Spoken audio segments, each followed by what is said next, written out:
All right, we'll do take 4 now. Got a little soapbox about shuttle drivers. So, companies, what to expect. Or not really what to expect, more like what to ask. Ask them about, first and foremost, how much is their damage deposit? Everybody's going to be a little different. It's going to be a wide range. Typically, the minimum amount I've heard of is $1,000. The most I've heard of is like $2,000. But then if you have a claim, they up it another $500. So be it. The thing to remember about claims, and I'm going to put this out there. If you get into this game, you need to join OOIDA. Again, that's OOIDA. And it isn't for the legislature power of it. It's not to give them a bunch of money for donations to try to change laws and shit. It's for the legal department. So that way, when you have a claim, and say Horizon or Indiana, because I've known of them 2 companies to do it, send you a bill and it has their name on it, and you owe us $1,000, you can tell them to go get fucked because that's not a legitimate bill. Anytime you have a damage, they're to give you a copy of the estimate and a copy of the final bill. That's required by law. And it has to come from not the company, but come from the body shop or the repair shop that did the work and who did the estimate. That's the legal way of how that's supposed to be done. If they don't do it, you just call OIDA and you talk to the legal department, tell them what happened. Here's X, Y, Z, and then they will deal with it from there.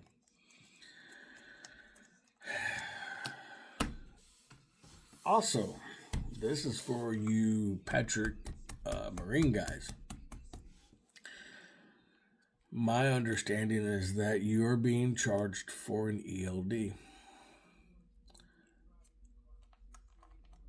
A lot of you must not know this, and I don't understand how you guys don't know this shit. That is very illegal. If they hand you an ELD, put this in your truck, they cannot legally charge you for that. Now, if you go to them and say they use Motive, and you hand them some other company, we'll say McDonald's ELD. Now they can charge you because they're incurring a charge in order to run your ELD. But if they're using Motive and they give you a Motive ELD, they legally cannot charge you. Look it up. The only time that they can charge you is if you turn in your equipment damaged, lost or damaged equipment, then they can charge you for the equipment. But they can't charge you per month. And from my understanding, that's what they're doing, and you guys are allowing it. That is against the fucking law. Stand up for yourselves. I didn't write the law. I just know it. They give us a book. There's a website. I mean, this fucking Google has it. If you know the right keywords to punch in.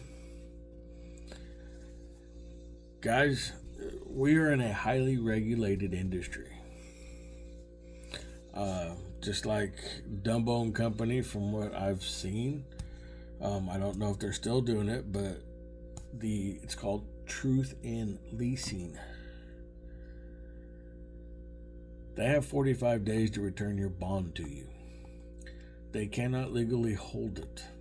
They can't hold it for 90 days. They can return it before that 45 days if they choose to. But 45 days is all they can legally hold your bond. After that, they have to give it back to you. None of this, you'll be back, so we're just going to hang on to it. No. Not how that works. And again, if you're leaving a company and they don't want to give you your bond, well, your $45 a year membership fee to OIDA covers your phone call to the legal department and say, hey, these dickheads kept my money.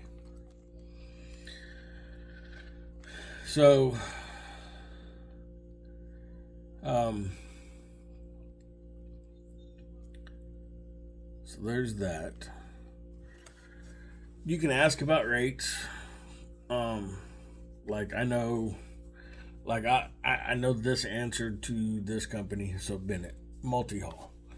You're going to be 250 to 326 a mile, depending on what it is, where it is, and what terminal has it. Bennett doesn't have an office with a dispatcher in it. We have terminals. There's a terminal in Elkhart. There's a terminal in Goshen. There's a terminal in Florida. There's one in Arkansas, two in Texas, one in Ohio, one in Las Vegas, one in Michigan. Each terminal has 1 to fucking 5 dispatchers in it. Some dispatchers are paid by the hour, some are on a salary, and some are contractors like you and I. So, recruiting and orientation people aren't going to know who pays what. That's something you're going to have to learn once you're here. Or here. Once you're at Bennett, that's something you'll figure out what agent has what loads and where. And what they pay. Now, like Horizon, they bought that big ass building from Utilimaster for $1 million. They rehabbed it for who knows how many millions. And that's their new headquarters, or whatever you want to call it. And that's where the dispatchers are at.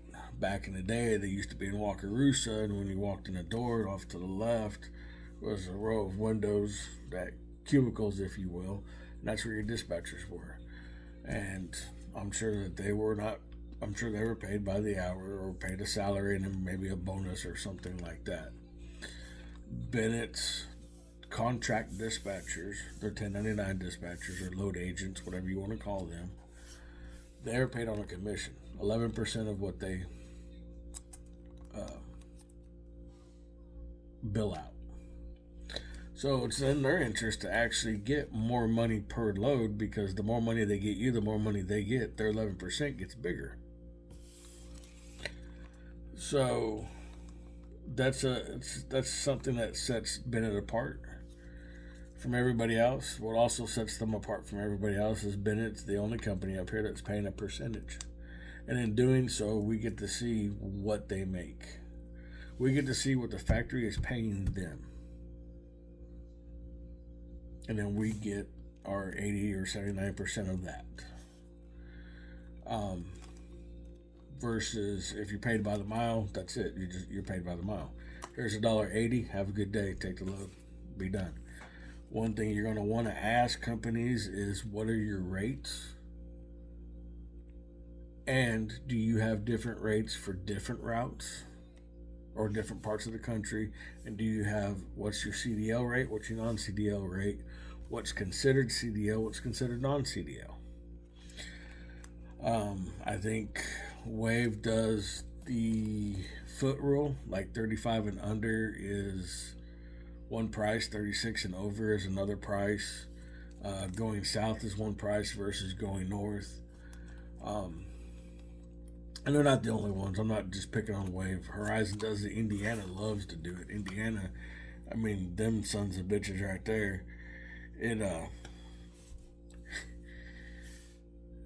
Their full rate at Indiana is above I-80. Well, generally, 2/3 of this country's under I-80. I mean, really?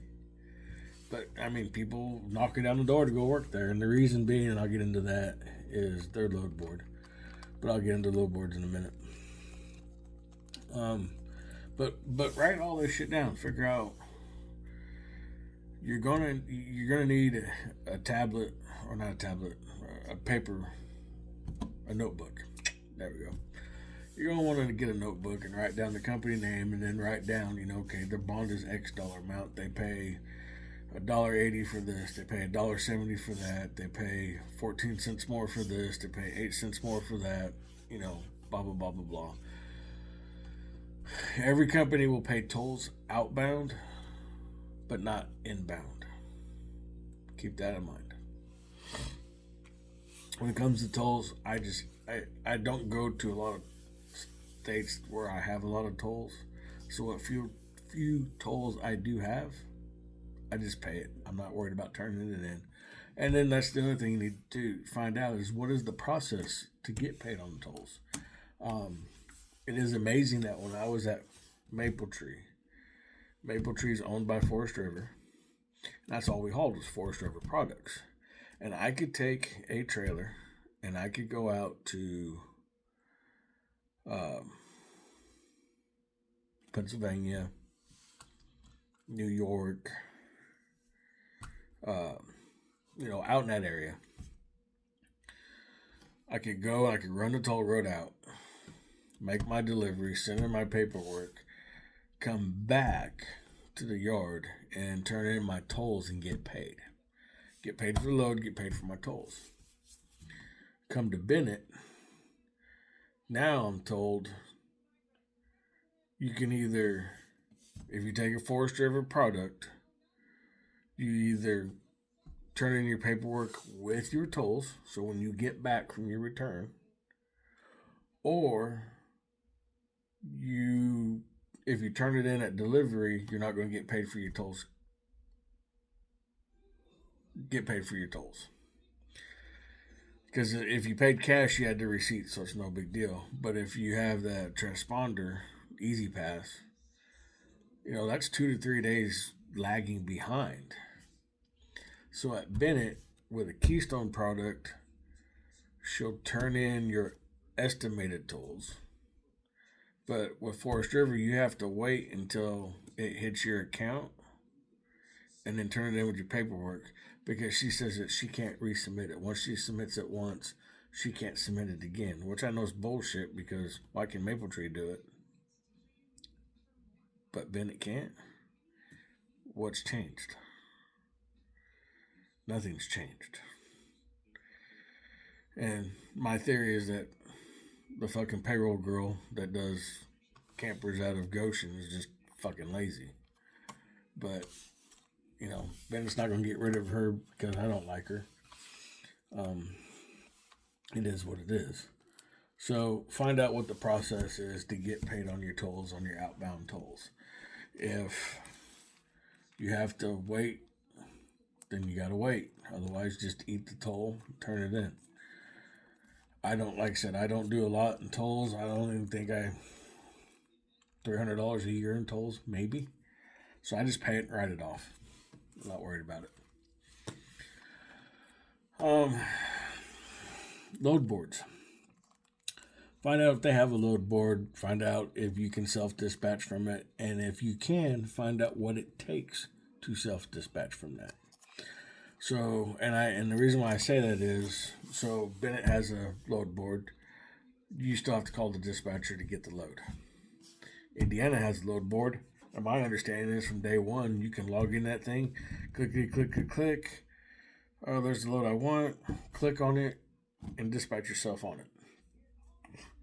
When I was, now this was a few years ago, well, more than a few years ago, but when I was at Horizon, you had to meet a certain criteria before you could self-dispatch. You could always get on the load board and you could see what was on it, but you could not dispatch yourself on it till you had 3 stars. They had a 5-star system. You had to have 3 stars to self-dispatch. Now, I don't know if they still have that or not. I'm just letting you know that's something to ask. Hey, if I can self-dispatch, is there any requirements I have to meet to self-dispatch? That's something you're going to need to know. Because at the end of the day, when you talk to 8 companies, you want to try to compare an apple to an apple to an apple, not an apple, orange, and an apricot. Because at that point, you might as well just throw up the 8 pieces of paper, put on a blindfold, and throw a dart. So, once you figure out what the rate is and how they pay you, figure out how much money they're going to keep from you, and find out,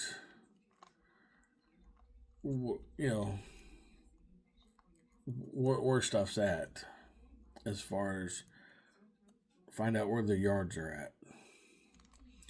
For the most part, everyone's got a yard in Goshen, Middlebury, Elkhart. That's common. There's going to be other companies who have stuff outside. Now, there's other companies out there. You got your big ones that everybody knows about. Bennett. Now, Synergy and Indiana Transport are owned by Patrick Industries. Indiana did not buy Synergy, and Synergy did not buy Indiana. It's literally Patrick Industries bought Indiana Transport, then they bought Synergy. Horizon Transport doesn't own Wave. Marion Shirok had bought Wave, and then Wave is actually a DBA name. It's like Busy Bee Transport, something like that. It's not Queen Bee, but it's like Busy Bee Transport or some shit like that. Doing business as Wave Transport. If you go to Safer Web and punch in the DOT number, it'll pop up what the legal name is, what the address is, and then what the DBA name is, which is Wave. No, CWRV did not become Wave. Marion owned Wave the same time he owned CWRV. CWRV was the TPU company for Camping World, and CWRV does not stand for Camping World RV Transport. CWRV stood for Countrywide RV Transport. All this shit's public information. All you gotta do is, it's amazing what is on the other end of this phone when you start just looking and wanting to know answers on stuff. Again, put in the right keywords, and it's amazing the shit that you will find out. So anyway, the original Wave was one of the probably original 8 companies that was out here. You had Horizon, Indiana Transport before Patrick bought them. You had Hoosier, Wave, D&T, Gateway. And Gateway, and D&T, or D&T, those are some mom and pop companies. Haven't heard bad, haven't heard real good. It's a small mom and pop company. So anyway, what I was getting into was you got the big companies, and then you got the smaller companies. SkyPoint, Transport US, hell, even Foremost and Quality are owned together by the same company. Well, they were. I've heard Foremost has sold. But anyway, they were, kind of together, but even together they weren't that big.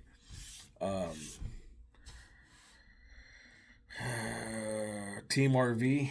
So if you're looking to be a guy who wants to go to Canada a lot, or you're from Canada, Team RVs who you want to work with. They have the bulk of the Canadian units, and they're essentially a Canadian company. They're based out of Middlebury. But yeah, I think they lease trailers. I'm not 100% sure. If you want to do multi-haul for them, they are also, if anyone's watching this and has their own authority, they're probably one of the only companies I know of who will actually broker you a load to your own authority. So, that's some tidbit information there.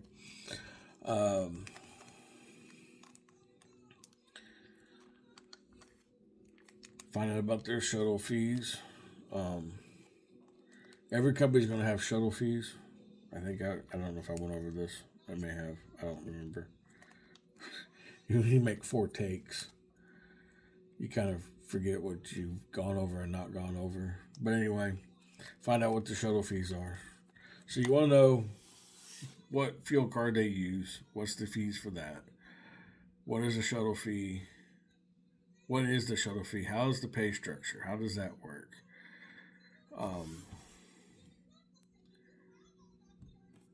can you, is it, are you able to sleep at the yards, or is that, do they want you to go somewhere else?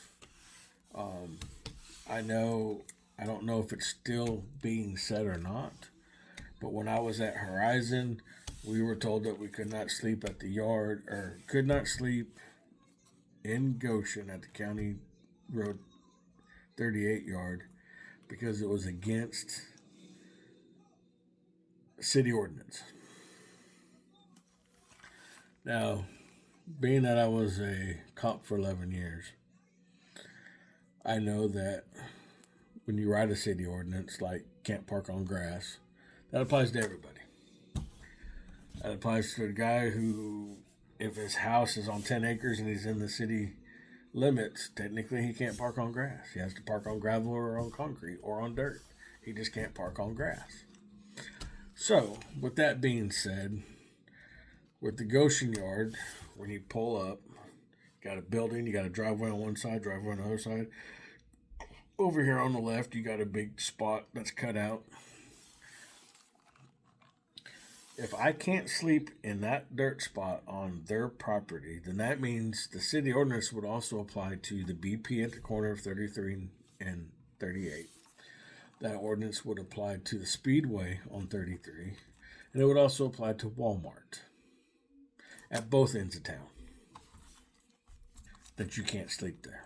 And guess what you can do? Sleep there all day long, twice on Sunday. The cops don't give two shits. Furthermore, I've actually asked the city police, two of them, hey, is there a city ordinance that says I can't sleep? The guy chuckled, laughed, and said no. Because if they write a city ordinance that says you can't sleep there, then guess what? You can't sleep at any of the other places. What it boils down to is there's not enough sack on somebody at Horizon to say, look, we had drivers in the past trash up the yard or in that parking spot, and because of a few bad apples, no one's going to be able to sleep there. You got to go out to the BP, you got to go out to Walmart, you got to go out to Speedway. Back when I was there, BP wasn't there, so Speedway and Walmart were the two places to sleep at when you left the yard. You know, and to me, that's a good company's going to say the truth versus make up some bullshit. I can't respect a company that's just going to blatantly lie to you. Also, another thing to check into for me, another red flag is if I have to pay for an orientation, I'm not going to come work for that company. People do it, and it's nothing against them. It's just like if you rent a trailer and you have to maintain it. To me, that's not good business. But if you're okay with it and you don't mind and you don't care, hey, knock yourself out. It's just not for me. I don't think it's good business. That's a lot of investment in something you'll never own. And paying an orientation fee, no one else is charging that. There's two companies who are owned by the same individual. Well, supposedly they're employee owned, but if you dig through the corporate paperwork and look at how the shares are split up, yeah, employees may be owners, but they're not making decisions. They're not telling the CEO, we're not paying you $2 million this year. So anyway, with that, I will say, if you want to work for a company that's going to charge you for orientation, that's a red flag to me. If they're not bashful about charging you for something they don't need to charge you for, and no one else is charging you for, they're probably going to be in your pocket. And my experience is they are going to be in your pocket. But like I said, that's one of those deals that you have to take and put it all together. Orientation fees. What's their shuttle fees versus this company's shuttle fees? What's their com data fees versus their com data fees? That's why you call them and you ask them all these questions. What can I do here? What can I not do here? If you're going to multi-haul, for multi-haul, I don't know what Horizon does on their end. I know what Maple Tree and Bennett do because I didn't do multi-haul for Horizon. So Maple Tree will tell you we're going to charge you $175 or $200, whatever it is, and in that is going to be your plate and your IFTA. And one other fee. I don't know what it is. Because when I was there, the last year I was there, they tried to say it was the ELD fee, and I brought up to them the fact that was illegal, that they can't charge me for the ELD, and they came up with some other bullshit. I think an administrative fee. Here's what I say to that. It's up to you. As I'm going further into this deal, this will be the first year that the truck I have has a tag on it that doesn't belong to the company. And there's some freedom in that. Now the company has to do the IFTA, but I do the plate. Fine.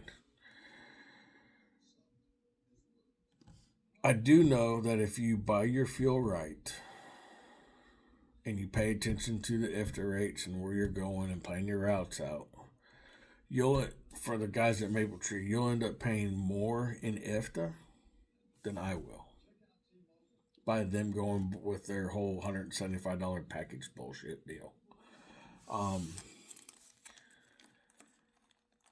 When I don't pay attention to IFTA and I'm just run, and I'm just buying fuel wherever and has no strategy to it, I think I paid $32 1 month. When I'm watching it and I'm planning out my route, okay, I'm gonna buy this many gallons here, I'm gonna fill up here, buy this many gallons there. If I have a strategy to it, the least amount I've paid in IFTA was $1.87. $1.87 times 12, what we're talking, $15. That's a far cry from $175 that they're charging.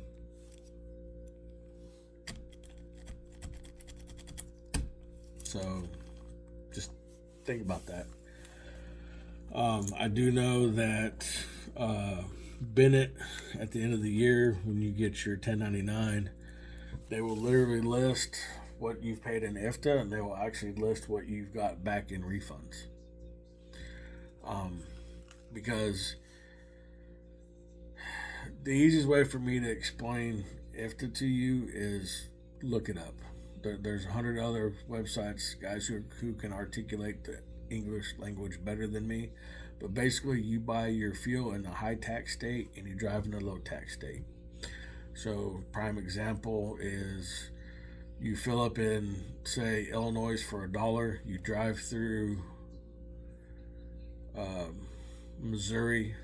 Missouri's rate's 50 cents, so you've overpaid. You're not going to buy any fuel in Missouri, but it costs you 50 cents to drive through there. Then you've overpaid, so you get a credit for 50 cents per gallon per mile. Or miles per gallon, I should say. Yeah. So anyway, just know if you're going to be IFTA, buy your fuel in the high tax states, drive to the low tax states, and do that as much as you can, and you'll end up with a refund or very little that you owe. So, but every company is going to be different when it comes to them plating your truck. So, this one's going to go a little bit longer because I'm going to put another subject into this video. So that's it for pretty much the companies. And to recap it is find out all the fees associated with them. Their fuel card, their pull-out fees, What's it going to take for the bond? Is there equipment deposits? Find out what their rates are versus how do they break down non-CDL and CDL units? How do they, does a 35-foot fifth wheel going to Washington pay the same as a 35-foot fifth wheel going to Texas or Florida? I mean, those are, you got to be that specific. Now, those of you with a pickup, whether you're doing single pull, power only, and single pull, or a center rail trailer, I'm going to tell you some news that's going to break your heart. You're going to sign a lease agreement with the motor carrier you pick. And once you sign this, just so you know, there is no personal time. This is my personal truck. There's none of that shit. You have a commercial plate, commercial insurance. You are a commercial vehicle 100% of the time. The company can dictate the movement of your truck. Oh, bullshit. No. Read the fucking agreement that you're signing. You're subject to the same rules and regulations as a semi. Only thing that changes is you have less wheels and tires and you're smaller. And because your weight class, you don't have to do IFTA. But other than that, it's the same bullshit. When you pull your signs and you drive back, technically, that's against the law. When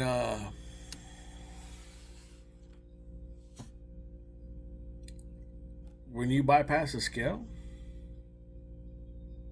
empty, there's no personal time. You are a commercial vehicle.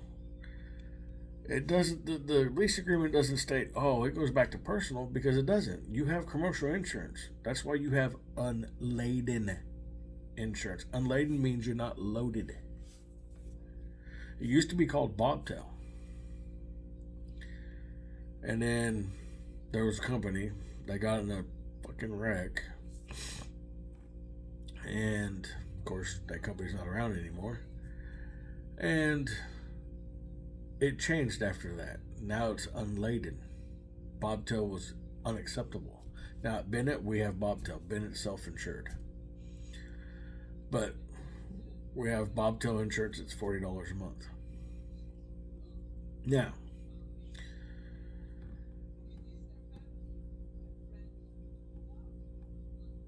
when you go home, now, or let me back up. Now, you do have the availability to use personal conveyance. And if you want the legal, no bullshit answer of personal conveyance, this last weekend is the prime example of going to a safe haven. That is the proper use of going to a safe haven, because you drove 40 miles an hour in a snowstorm on an ice-covered road, and you just ran out of time to get to your safe haven. Now, do some of us abuse that safe haven? Yeah. But when you go to PC, you're to turn around and go the other direction. The minute you go on PC, you cannot continue forward. You cannot further that load.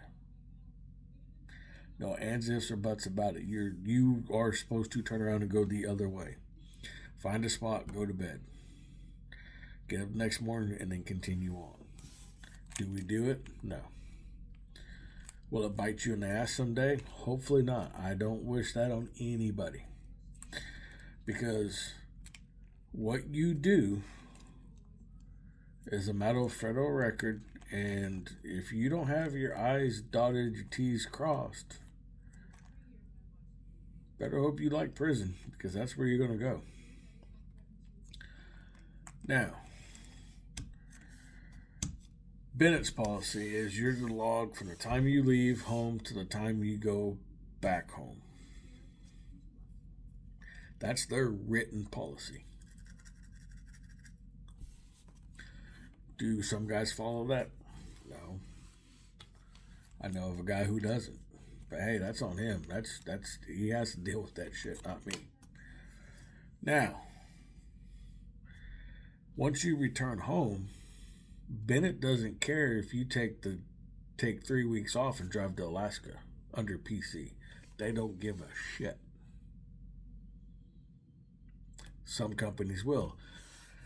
A company has the right to dictate the movement of that vehicle because that vehicle is leased onto their DOT number.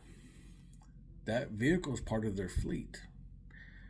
Whether that vehicle is on personal time, going to a load, coming back from a load, it doesn't matter.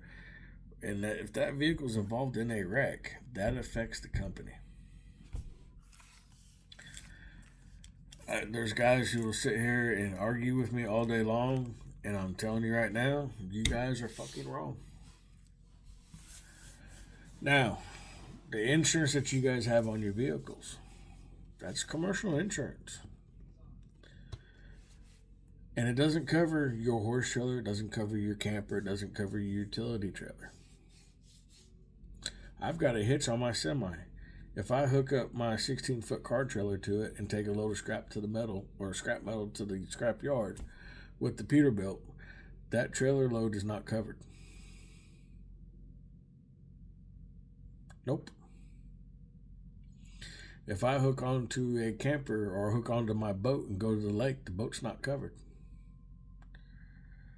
Same as if any one of the Enterprise trucks I had, the 4500, it didn't matter.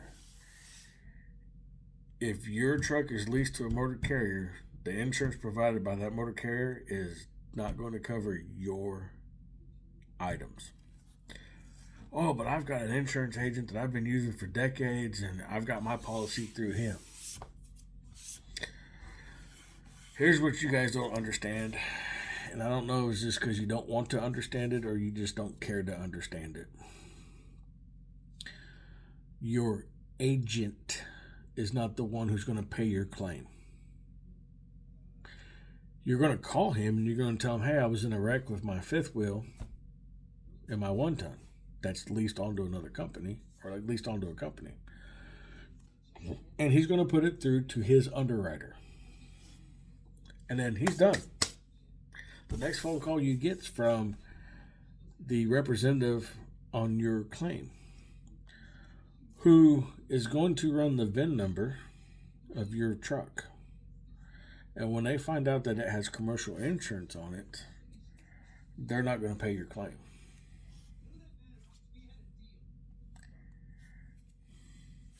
They're not going to do it. Because they're going to say that they don't insure commercial vehicles. And you are a commercial vehicle. You have a commercial plate,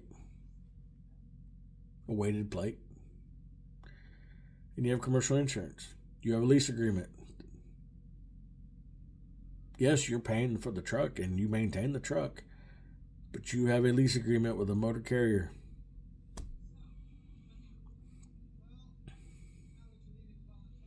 Now, an insurance agent is going to love to sell you a policy because that's money in his pocket. If he's not a crooked, dirty son of a bitch, he's going to tell you, Mr. Smith, you got a leased vehicle. I can sell you a policy, but they're probably not going to pay you in the event of a loss, in the event of a claim. I'm just telling you all this. I mean, you can believe me or not if you want to or not. I had a discussion with a guy a while back, and he just didn't want to hear it. Well, I got my own insurance. Well, your insurance ain't doing you any fucking good. I'm just trying to keep y'all out of prison because ignorance of the law is no excuse. And a jury's not going to see it that way. A jury will see it that way. They're not going to be like, oh, well, he's a good guy. He didn't mean to. He just didn't know any better. No. So, I know now you're asking, well, what do I do? Well, you talk with the insurance company, you talk with your company and ask them if, hey, can I write a bill of lading for my camper because I want to go camping this weekend? See what they say. Or better yet, your physical damage and your unladen should be coming from an insurance company that knows you're doing stuff commercially. Ask them, hey, is there a policy that I can buy on top of this so I can pull my camper to the lake or to the campground? If they say no, hey, how can I get that done so I can pull that with this truck and be covered? So there's that. But no, there is no personal nothing. All you guys who fucking passing me with your fucking tonneau covers and your mud flap and your hitch and your, in South Carolina, I think it says weighted plate. In Mississippi, it has a B26, means 26,000 pound plate. Oklahoma, it says commercial vehicle on the bottom of it. You're not hiding shit. The minute they run your VIN number, they know you're a commercial vehicle. Now, I'm not telling you to run around with your numbers on. You do whatever the fuck you want to do. I used to go to the grocery store with my 4500 and stickers and IFTA stickers stuck on the back window. Because guess what? I'm on my personal time and I'm driving. It's no different than driving the Peterbilt to Walmart. I'll do it all day long. I don't care. It's a vehicle to get me from A to B. But just know, there's no personal time in a commercial vehicle. You're not, oh, I don't have to do that. I don't have to do this. No, you do. You have to run numbers. You're a commercial vehicle. You signed a lease agreement with a motor carrier in this country. We're not fucking running for Alibaba trucking. So just know that. And I'm telling this to y'all to try to keep, so you make a better decision. Like I said, I don't want to see anybody go to jail. The guy from CWRV who got into that wreck, obviously CWRV ceased to exist, but the last I had read on that story was that he made a plea agreement, I believe is what it was. He's got restitution to pay, asked a little community service. I think he did a little bit of jail time. The guy that did drive away for Horizon out in Oregon and caused that wreck. My understanding is he went to prison. And in today's world where people are money hungry, yeah, there's going to be a jury that's going to convict you in a wrongful death lawsuit. People are so fucking lazy, they'd rather sue for money than to go work for it. So just remember the decisions you make by trimming your logbook here or there, or I'm going to haul ass back and grab another load and do whatever. Just remember, if you get, and it isn't you hitting somebody, it's if they hit you and they die. They're going to tear apart your logbook and they're going to go, if you'd have done this and followed the rules, you wouldn't have been here for my client to hit. Look up the Warner case in Texas. Warner, I think keywords you want to put in is Warner, $26 million lawsuit, Texas I-10. That kid did nothing wrong. Was minding his own business of driving in his truck and had control of it and got hit. And her attorney, she wasn't even driving. She caught a ride and she was suing the guy that gave her the ride because he lost control, crossed lanes of traffic, crossed the center median, ran into Warner. She got screwed up. It killed a kid. She sued him, she sued Warner, and she won. In Texas. $26 million, $27 million. And all because her attorney What if the case to death? What if they not left the truck stop? Then they would not have gotten that wreck. What if the training driver was driving the truck? They may not have gotten that wreck. What if he was in the next lane? What if he was over? I mean, he just what ifed it to death, and the jury bought it. And that kid did nothing wrong. Kid graduated trucking school. He was doing his time behind the wheel. Trainer was in the bunk asleep. Even a Texas trooper had testified that he passed him at 40 miles an hour and had control of his vehicle. And like 10 miles later is when that wreck happened. So yeah, a lot of things to keep in mind. But anyway, as always, y'all be safe. Y'all be good.